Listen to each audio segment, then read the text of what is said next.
Tinuturuan tayo ng krus kung paano mabuhay bilang tunay na mga Kristiyano.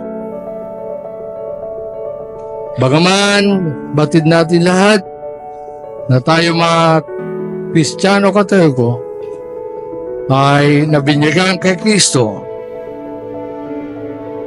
hindi pa rin ito isang katibayan na tayo ay hindi nadaraan sa mga krus ng buhay,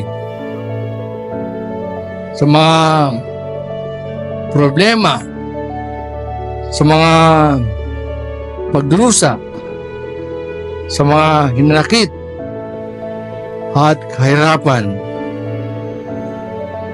Sinusubukan tayo ng Panginoon sa pamamagitan ng krus na ating pinapasan.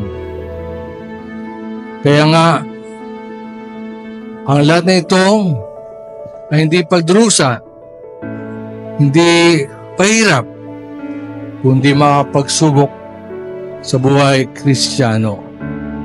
Ibig sabihin, kapag nalampasan natin ang krus na ito, tayo ay nagiging karapat-dapat sa inandang tahanan ni Kristo para sa atin sa tahanan ng Kanyang Ama sa langit.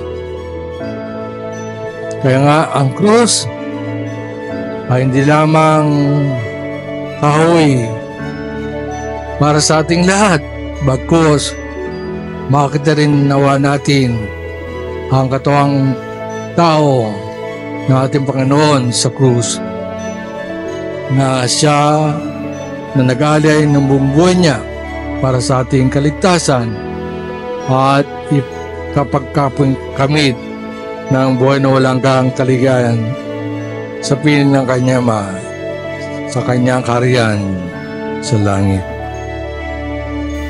Amen.